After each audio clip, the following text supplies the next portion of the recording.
Hello everyone, welcome to exam Pathshala by Nancy Sharma.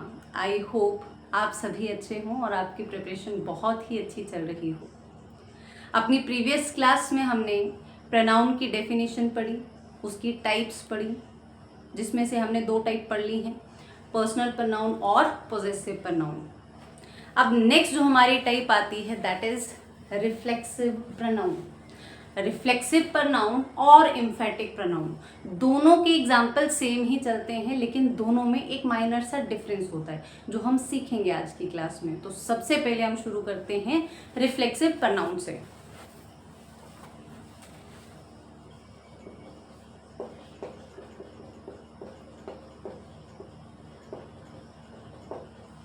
Reflexive pronoun. Reflexive pronoun क्या होते हैं? These are called reflexive because the action done by the subject turns back upon the subject. That means कि जो action subject के द्वारा किया जाता है वही एक्शन वापस सब्जेक्ट की तरफ आता है। एक्शन जो भी किया जाता है सब्जेक्ट के द्वारा वो वापस किसकी तरफ को आता है? It turns back to the subject, same subject. इसीलिए उसकी जगह पे हम क्या यूज करते हैं? रिफ्लेक्सिव प्रोनाउन यूज करते हैं। ये भाषा शायद आपको इस तरीके से समझ में ना आए, ठीक है। अब इसको आसान तरीके से थोड़ा और समझाने की कोशिश करूंगी मैं आपको। हम थोड़ा सा डेफिनेशन लिख लेते हैं पहले, फिर आपको और आसान तरीके से मैं समझाऊंगी, ठीक है। लिखें a reflexive pronoun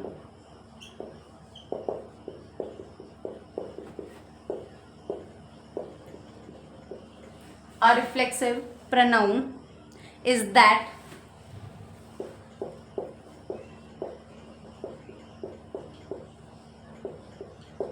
refers back to the subject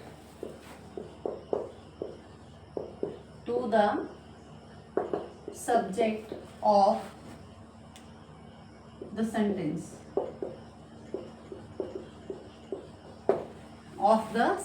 This is called a reflexive pronoun. For example, myself, himself, herself, itself, ourselves, yourself, yourselves, themselves, etc. These are the example of reflexive pronoun. अब हम इसको sentence में use कैसे करेंगे वो चीज सीखते हैं। फॉर एग्जाम्पल, मैंने सेंटेंस लिया,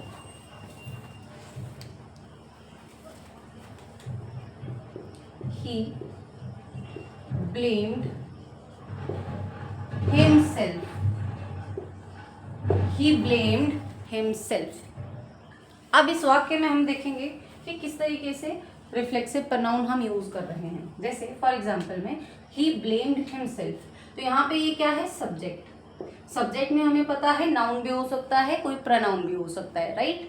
देन इसके बाद क्या आ रहा है? वर्ब। ये हमारे पास क्या आ रही है? वर्ब। एक्शन बोल सकते हैं, कोई एक्शन आ रहा है ना। एक्शन किसके द्वारा किया जा रहा है? सब्जेक्ट के द्वारा। ही ब्लेम्ड, उसने किसी को ब्लेम किया, लेकिन किसे? खुद को ही।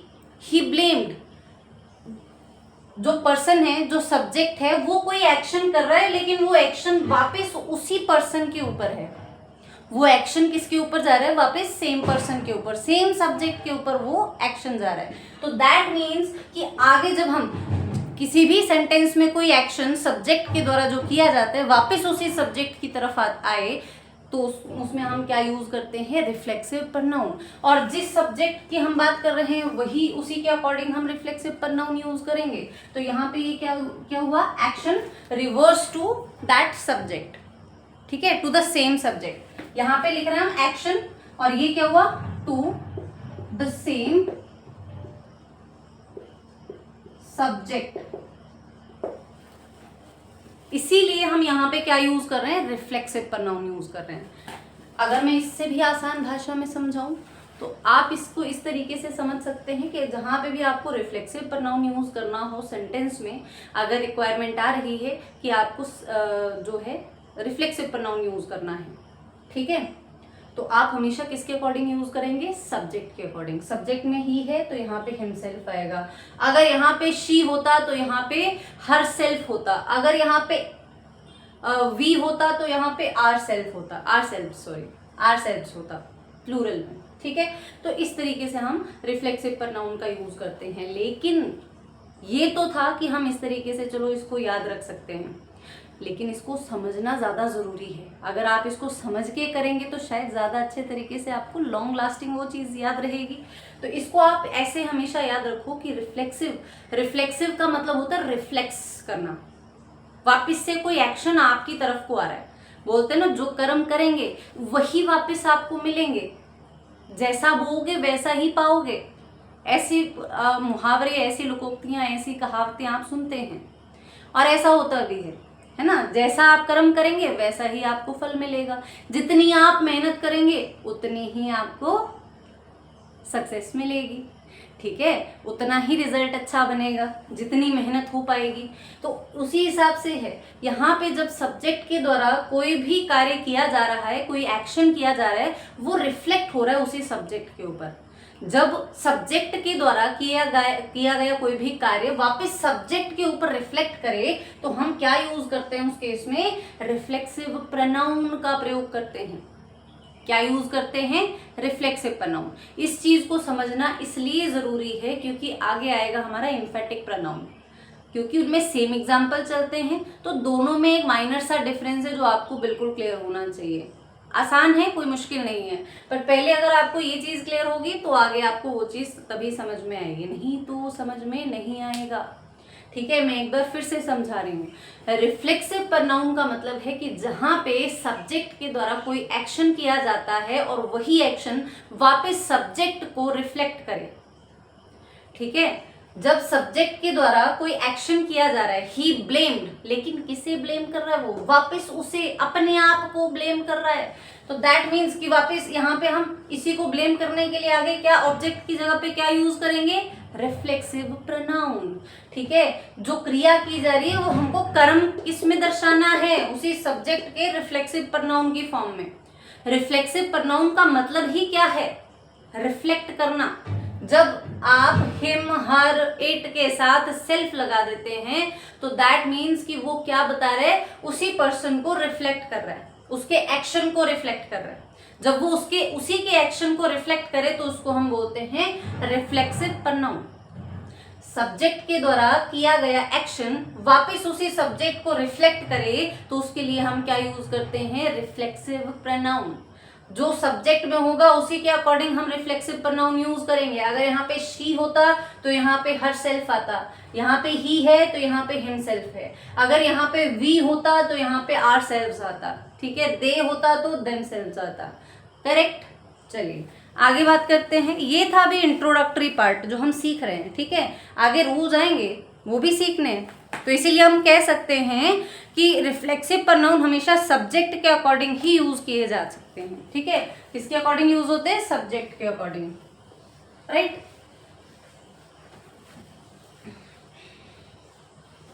अब हम बात करेंगे रूल्स की। 2 रूल हैं, इंपॉर्टेंट हैं, ज्यादा मुश्किल नहीं है। पहले रूल की बात करते हैं, रूल नंबर 1।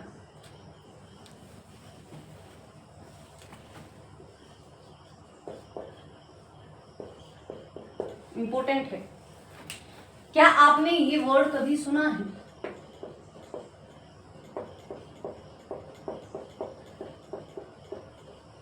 Transitive verb.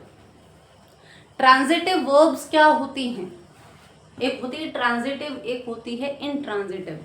दोनों में क्या डिफरेंसेस होते हैं? चलो आज सीखते हैं। हम एक जनरल फॉर्मेशन लेते हैं सेंटेंस की। हमें पता है सेंटेंस फॉर्मेशन में सबसे पहले क्या आता है? सब्जेक्ट। क्या आता है? सब्जेक्ट। सब्जेक्ट में आप या तो नाउन यूज करेंगे या फिर प्रोनाउन का यूज करेंगे, राइट। इसके बाद क्या आती है आपकी? कोई verb, either it is helping verb और मेन वर्ब, प्लस उसके बाद क्या आएगा? ऑब्जेक्ट। लेकिन अगर हम ट्रांजिटिव वर्ब की बात करें तो ये मेन वर्ब से रिलेटेड होती है। इससे मेन वर्ब से जो मुख्य एक्शन किया जाता है, मेन वर्ब, मेन एक्शन, लिखना, उठना, बैठना, दौड़ना, खाना, पीना, ये सब किस में आता है? मुख्य क्रिया में आता है, मेन वर्ब में आता है। ठीक है, आप कैसे आइडेंटिफाई करेंगे कि भाई राइट, रीड जो है वो सेंटेंस में क्या है, ट्रांजिटिव है या इनट्रांजिटिव है? तो इसको आइडेंटिफाई करने का सबसे आसान तरीका ये होता है कि जब भी कोई सब्जेक्ट के बाद मेन वर्ब आ रही है, कौन सी मेन वर्ब आ रही है, हेल्पिंग वर्ब तो चलो होगी ही, लेकिन सब्जेक्ट के बाद कोई मेन वर्ब है और मेन वर्ब के बाद कोई ऑब्जेक्ट दे रखा है, कर्ता के द्वारा जो क्रिया की जा रही है उसका प्रभाव किसी कर्म पे पड़ता हुआ दिखाई दे। क्या हम हिंदी में इस चीज को पढ़ते हैं, अकर्मक क्रिया और सकर्मक क्रिया?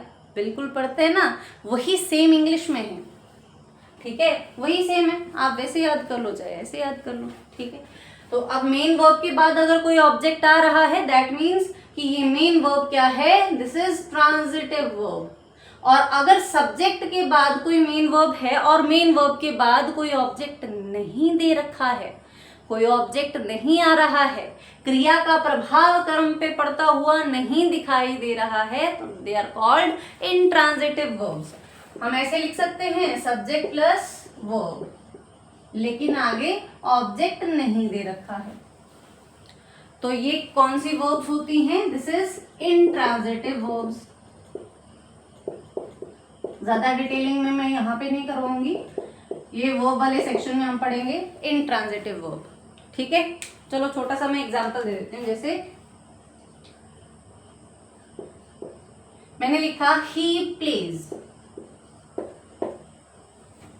और दूसरे वाक्य में मैंने लिखा ही प्लेज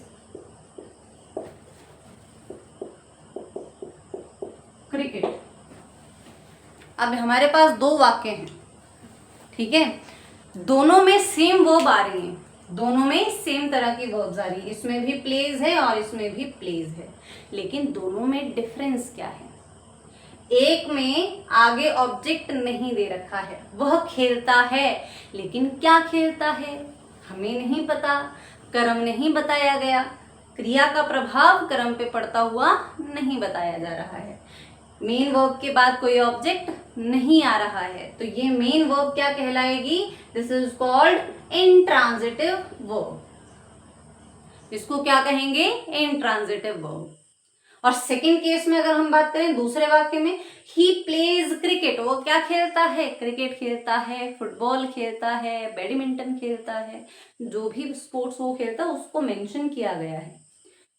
ठीक है, ऑब्जेक्ट मेंशन किया गया है, तो मेन वर्ब के बाद अगर ऑब्जेक्ट आ रहा है हमारे पास, वो मेन वर्ब क्या बन जाएगी? Transitive verb. This is called transitive verb, right. Main verb के बाद अगर कोई ऑब्जेक्ट नहीं आ रहा है सेंटेंस में, they are called intransitive verb. On the other hand, main verb के बाद कोई भी ऑब्जेक्ट दे रखा है, दैट मीन्स कि वो मेन वर्ब क्या कहलाएगी? Transitive verb. ये माइनर से डिफरेंस थे, ठीक है, बाकी डिटेलिंग में हम वर्ब वाली क्लास में इसको डिस्कस करेंगे। ठीक है, ये पढ़ाने का मेन मोटिव है, क्योंकि जो हमारा रूल अभी हम करने जा रहे हैं वो थोड़ा इसी से रिलेटेड है। ठीक है, इसीलिए मैं आपको ये करवा रही हूँ।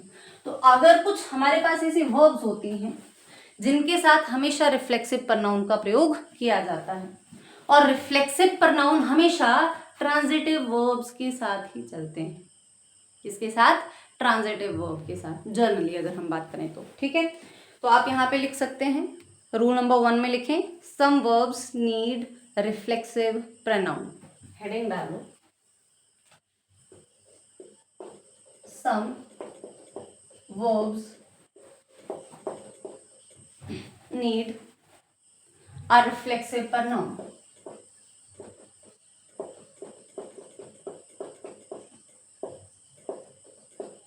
A reflexive pronoun.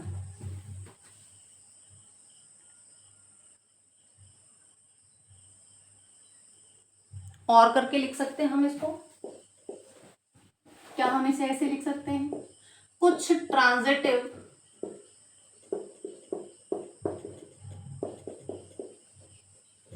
वर्ब्स के साथ हमेशा ये वो वर्ब्स होंगी जिनके साथ ऑब्जेक्ट मस्ट होगा, मतलब उनके साथ ऑब्जेक्ट लगाना जरूरी है। ठीक है, कुछ ट्रांजिटिव वर्ब्स के साथ हमेशा रिफ्लेक्सिव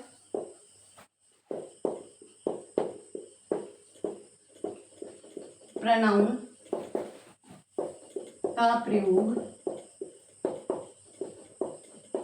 किया जाता है।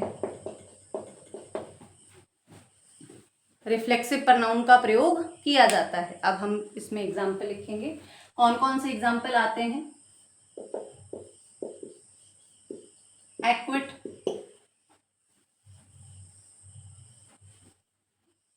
अवेल। अवेल का मतलब क्या होता है? लाभ उठाना। सॉरी, अवेल होता है प्रशंसाजनक व्यवहार। सॉरी, अवेल का मीनिंग होता है प्रशंसाजनक व्यवहार। आगे लिखिए रिकंसाइल, बिना मन के किसी वस्तु को या किसी चीज को स्वीकार करना, बेमन स्वीकार करना, रिकंसाइल। एम्यूज, एम्यूज शायद मैंने यहाँ पे गलत बोल दिया। हाँ, अवेल होता है लाभ उठाना और एम्यूज होता है प्रशंसाजनक व्यवहार। ठीक है, मैं करेक्ट कर रही हूँ यहाँ पे। अवेल है लाभ उठाना और एम्यूज है प्रशंसाजनक व्यवहार। ठीक है, रिकंसाइल का मतलब होता है बेमन स्वीकार करना। आगे लिखिए resign, resign, avenge, resign, avenge, exert,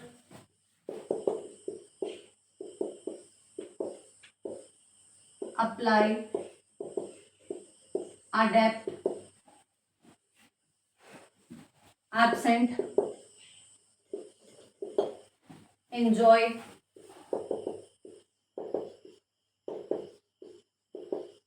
pride. Enjoy, pride और adjust,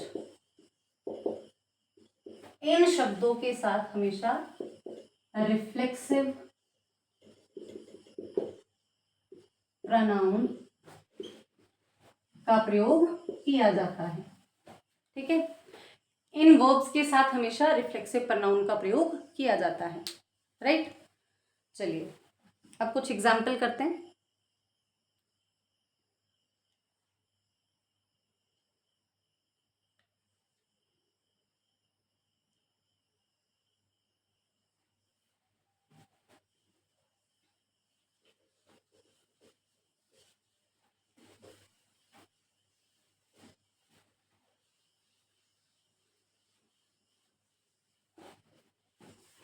for example,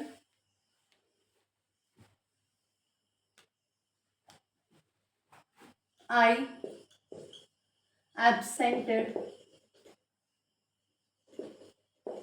myself from the office. I absented myself from the office.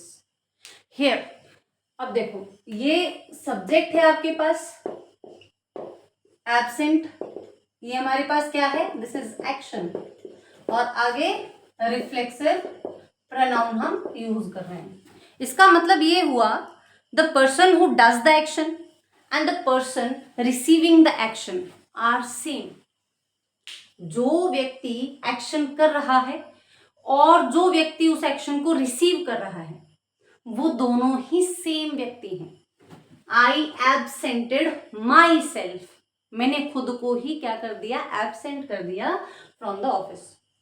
ठीक है, इस तरीके से बोला जा रहा है जो भी एक्शन किया जा रहा है वो पर्सन के द्वारा किया जा रहा है। किसके ऊपर किया जा रहा है? खुद के ऊपर ही किया जा रहा है। तो जब एक्शन खुद के ऊपर ही किया जा रहा है, रिफ्लेक्ट कर रहा है वो एक्शन सेम पर्सन के ऊपर, तो हम क्या यूज करते हैं? रिफ्लेक्सिव प्रोनाउन का यूज करते हैं। Right, one more example.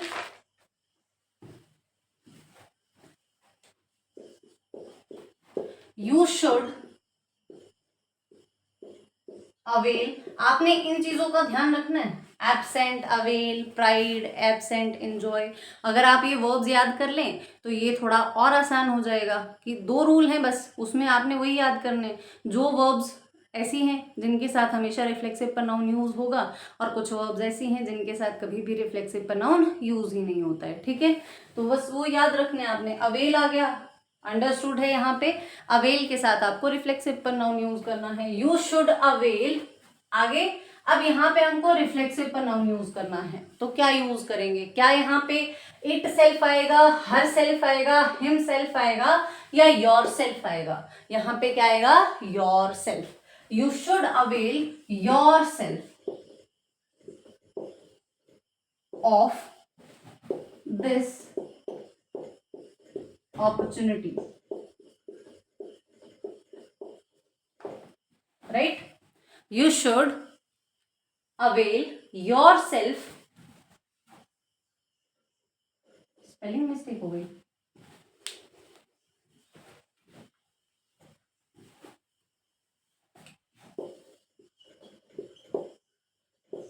yourself of this opportunity, right? चलिए आगे बात करते हैं नेक्स्ट रूल की। Rule number 2। अब कुछ ऐसी वर्ब्स हैं जिनके साथ कभी भी रिफ्लेक्सिव प्रनाउन का प्रयोग नहीं किया जाता है, या हम ये कहें कि जो ऐसी वर्ब्स जो हमेशा इंट्रांजिटिवली यूज की जाती हैं, दैट मीन्स कि आगे ऑब्जेक्ट नहीं होता है। ऐसी कुछ वर्ब्स हैं जिनके आगे ऑब्जेक्ट नहीं हो, उनके साथ कभी भी रिफ्लेक्सिव प्रनाउन का प्रयोग नहीं होगा। ठीक है, चलिए लिखेंगे रूल नंबर 2।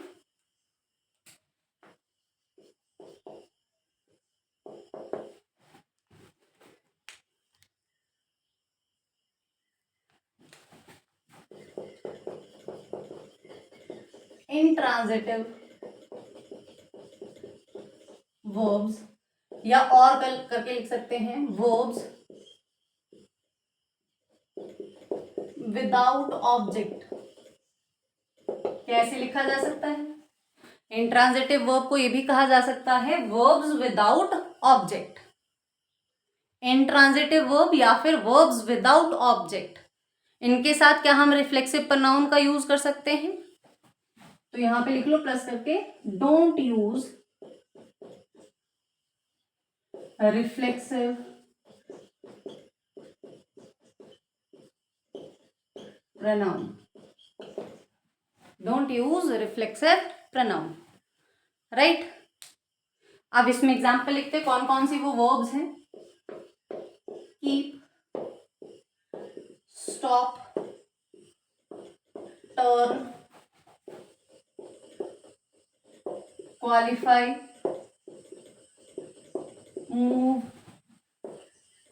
रेस्ट और hide. These are the verbs. Keep, stop, turn, qualify, move, rest और hide, जिनके साथ कभी भी रिफ्लेक्सिव प्रनाउन का यूज नहीं होता है। ठीक है, चलिए हम सेंटेंस की फॉर्मेशन में एक एग्जांपल लेते हैं। जैसे हमने लिखा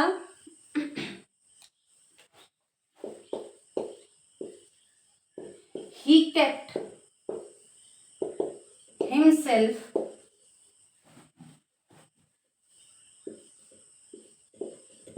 away from the function, away from the function, he kept himself away from the function। क्या ये सेंटेंस आपको सही लग रहा है? क्या ये सेंटेंस करेक्ट है? रूल के अकॉर्डिंग तो आई थिंक करेक्ट नहीं है, क्योंकि कीप है, सेंटेंस में क्या दे रखा है? Keep, second form of verb है कीप, केप्ट है ना। केप्ट के साथ क्या हम रिफ्लेक्सिव प्रनाउन यूज कर सकते हैं? बिल्कुल भी नहीं। ठीक है, एक तो पहली बात यहाँ पे ऑब्जेक्ट ही नहीं है। जब कोई वर्ब इंट्रांजिटिवली यूज की जाती है उसके साथ कभी भी रिफ्लेक्सिव प्रनाउन यूज नहीं होता है। तो इस सेंटेंस में हिमसेल्फ लिखना गलत है। He kept away from the function, ये सेंटेंस बिल्कुल करेक्ट होगा। He kept away from the function. Reflexive pronoun तभी यूज किया जाता है जब एक्शन वापस सेम पर्सन की तरफ आता है, तभी हम रिफ्लेक्सिव प्रनाउन यूज करते हैं। जब वो सेम एक्शन वापस उसकी तरफ आ ही नहीं रहा है तो उस केस में हमको रिफ्लेक्सिव प्रोनाउन यूज करना ही नहीं है। ठीक है, चलो ये लिखने की जरूरत नहीं है, मैंने आपको ऑलरेडी समझा रखा है, अब बार बार नहीं लिखेंगे। ये था आपका रिफ्लेक्सिव प्रोनाउन। मैं एक बार फिर से रिपीट कर रही हूँ, रिफ्लेक्सिव प्रोनाउन के दो इंपॉर्टेंट रूल हैं, वो क्या हैं? पहला रूल है, जो वर्ब ट्रांजिटिवली यूज की जाती हैं, दैट मीन्स कि सब्जेक्ट आगे मेन वर्ब और आगे ऑब्जेक्ट आ रहा है। मेन वर्ब के बाद अगर कोई ऑब्जेक्ट आ रहा है तो उसके साथ आप रिफ्लेक्सिव प्रोनाउन यूज कर सकते हैं। बस ये ध्यान रखना है कि वो एक्शन सेम पर्सन की तरफ रिफ्लेक्ट करे। अब सेंटेंस की रिक्वायरमेंट वो आपने खुद समझनी है, जितनी आप प्रैक्टिस करेंगे उतना ही आपको वो चीजें समझ में आएंगी। मैं सिर्फ समझा सकती हूँ कि सेंटेंस की फॉर्मेशन कैसे बन सकती है, कि जब भी कोई भी सब्जेक्ट एक्शन करता है और वो सेम एक्शन उसी सेम सब्जेक्ट के ऊपर वापस रिफ्लेक्ट करता है, या हम ये कहें कि जो एक्शन पर्सन के द्वारा किया जा रहा है और वो एक्शन जिस पर्सन के द्वारा रिसीव किया जा रहा है वो दोनों ही सेम पर्सन है, उस केस में हम क्या यूज करते हैं? Reflexive pronoun. ठीक है, आई हर्ट माई सेल्फ, मैंने खुद को हर्ट किया। किसे हर्ट किया? खुद को ही किया। किसने किया? मैंने किया। तो मैंने कोई एक्शन किया, हर्ट एक्शन है, मैं सब्जेक्ट हूं और हर्ट एक्शन है, लेकिन वो हर्ट जो है वो किसको कर रहा है? खुद को ही तो कर रहा है, तो वापस मुझे ही तो रिफ्लेक्ट हो रहा है वो एक्शन। उस केस में हमको क्या यूज करना है? Reflexive pronoun. ठीक है, वो नाउन का जो भी प्रोनाउन है उसका सेम प्रोनाउन आपको सब्जेक्ट का प्रोनाउन यूज करना है जो उसको रिफ्लेक्ट करे, उसी को हम रिफ्लेक्सिव प्रोनाउन कह देते हैं। ठीक है, अब दो रूल हमने किए। पहला रूल अभी हमने कहा कि जो ट्रांजिटिव वर्ब्स होती हैं उनके साथ हमेशा रिफ्लेक्सिव प्रोनाउन आता है। जैसे एग्जांपल में equity, avail, reconcile, amuse, avenge, absent, enjoy, pride, है ना, एडजस्ट, ये ऐसी वर्ब्स हैं जिनके साथ हमेशा रिफ्लेक्सिव प्रोनाउन यूज किया जाएगा। लेकिन रूल नंबर सेकंड में हमने ये भी पढ़ा कि कुछ ऐसी वर्ब्स होती हैं जो इनट्रांजिटिवली यूज की जाती हैं और उनके साथ कभी भी रिफ्लेक्सिव प्रोनाउन का प्रयोग नहीं किया जाता है। या हम इस तरीके से कहें कि कुछ ऐसी वर्ब्स होती हैं जो हमेशा विदाउट ऑब्जेक्ट यूज होती हैं। ठीक है, वर्ब विदाउट ऑब्जेक्ट जब भी आए तो उस केस में हमको रिफ्लेक्सिव प्रोनाउन यूज नहीं करना है। ठीक है, सम एग्जाम्पल हैं, आपको वो याद रखने हैं कौन सी ऐसी वर्ब्स हैं जिनके साथ आप रिफ्लेक्सिव प्रोनाउन यूज नहीं करेंगे, जैसे keep, stop, turn, qualify, move, rest और हाइड। ये एग्जाम्पल आपको याद रखने हैं, कॉमन एग्जाम्पल है, बार बार एग्जाम में पूछे गए हैं, इसीलिए इनको आपने याद रखना है। ठीक है, चलिए अब हम बात करेंगे एम्फेटिक प्रोनाउन की, बड़ा इंपॉर्टेंट है। अगर हमको ये चीज समझ में आ चुकी है तो अब हम एम्फेटिक प्रोनाउन भी यूज समझ सकते हैं, बड़े आराम से समझ जाएंगे। ठीक है, बहुत मुश्किल नहीं है।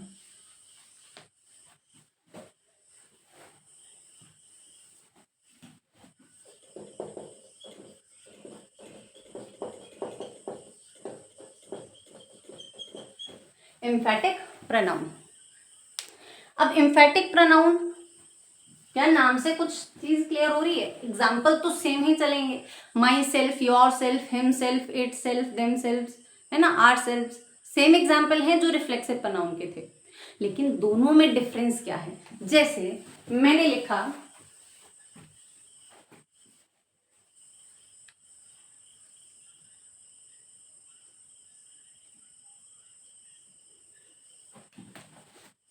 I hurt myself, I hurt myself, तो यहां पे हमारे पास क्या है? ये हमारे पास क्या है? सब्जेक्ट, ये हमारे पास क्या है? एक्शन, या हम मेन वर्ब बोल सकते हैं। ठीक है, एक्शन बोलो तो थोड़ा और समझ में आ जाएगा कि कोई एक्शन किया जा रहा है, किसके द्वारा? सब्जेक्ट के द्वारा। किसके ऊपर किया जा रहा है? सेम पर्सन के ऊपर ही तो किया जा रहा है, सेम सब्जेक्ट के ऊपर ही किया जा रहा है। तो दैट मीन्स कि यहाँ पे जब किसी सब्जेक्ट के द्वारा कोई एक्शन किया जा रहा है और वो एक्शन जो रिसीव कर रहा है वो पर्सन भी सेम है, वही पर्सन के द्वारा वो एक्शन रिसीव किया जा रहा है, तो दैट मीन्स हम इसको क्या कहेंगे? This is called reflexive pronoun. क्या कहेंगे? Reflexive pronoun. अब हम एक और एग्जांपल लेते हैं, फिर मैं आपको इसको लिखवा भी दूंगी इन दोनों में क्या डिफरेंस होता है। ठीक है, और थोड़ा और आसान भाषा में आप इस चीज को समझ जाएंगे। ठीक है, चलो एग्जाम्पल लिखते हैं। I myself completed the work। कुछ डिफरेंस समझ में आया पहले वाक्य में और दूसरे वाक्य में?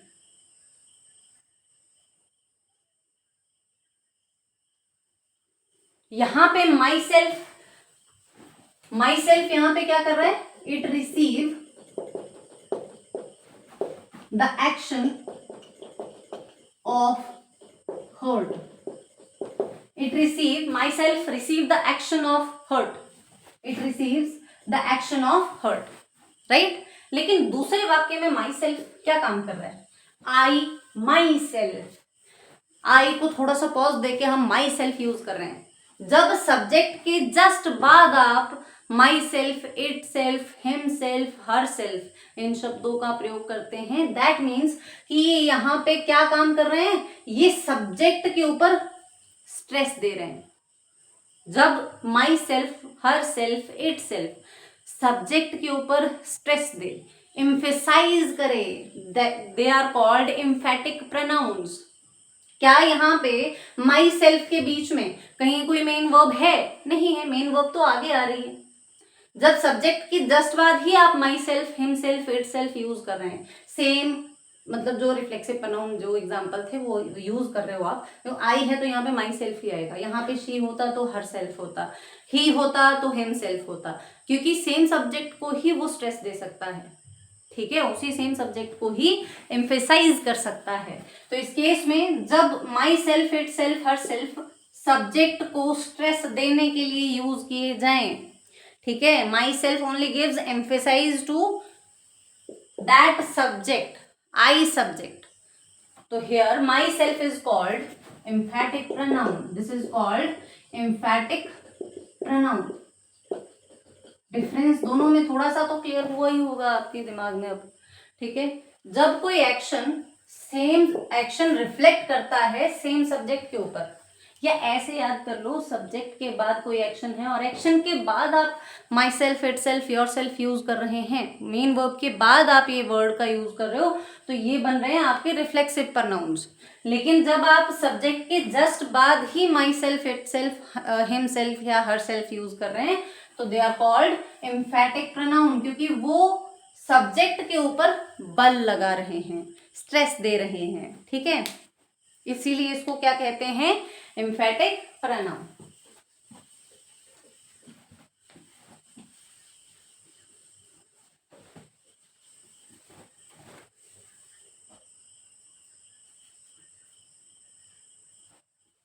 हम इसकी डेफिनेशन भी लिख सकते हैं, लिख लो। Emphatic pronounce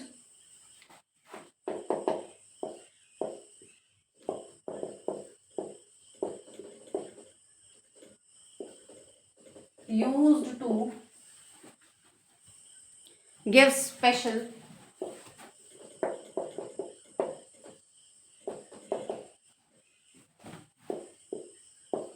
emphasis or stress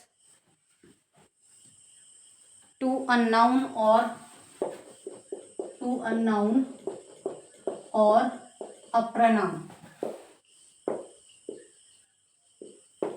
to a noun or pronoun, या दूसरी भाषा में हम कहें, an emphatic pronoun tell us that person himself और हर सेल्फ डिड इट, ठीक है, यही बोल रहा है कि जो व्यक्ति है वो स्वयं ही वो कार्य कर रहा है, ठीक है, स्वयं उसने, मैंने खुद ही ये काम किया है, ठीक है, मैंने स्वयं से ये काम किया है। तो जब मैंने स्वयं, मैंने भी कहा और स्वयं भी कहा, दैट मीन्स कि मैं खुद पे स्ट्रेस दे रही हूँ ना, कि वो सब्जेक्ट के ऊपर ज़्यादा बल और स्ट्रेस देने के लिए जब हम नया प्रोनाउन ऐड कर रहे हैं उसको बोल रहे हैं एम्फेटिक प्रोनाउन, ठीक है। चलो ये लिखने की ज़रूरत नहीं है आपको, आप इतना ही लिख लें, या हम ऐसे कहें कि एम्फेटिक प्रोनाउन का प्रयोग सब्जेक्ट के तुरंत बाद किया जा सकता है, ये लिख लो, चाहे लिखो एम्फेटिक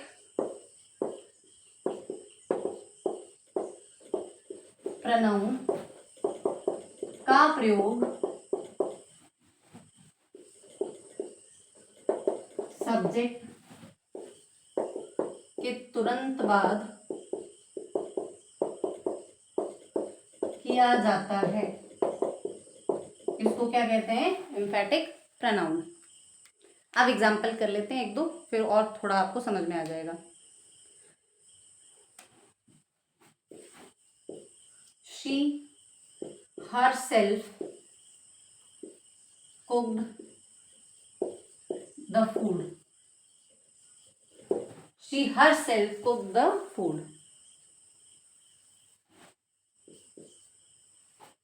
मतलब वो पर्सनली उसको कुक कर रही है, ठीक है, पर्सनली, मतलब यहाँ पे शी के ऊपर बल दिया जा रहा है।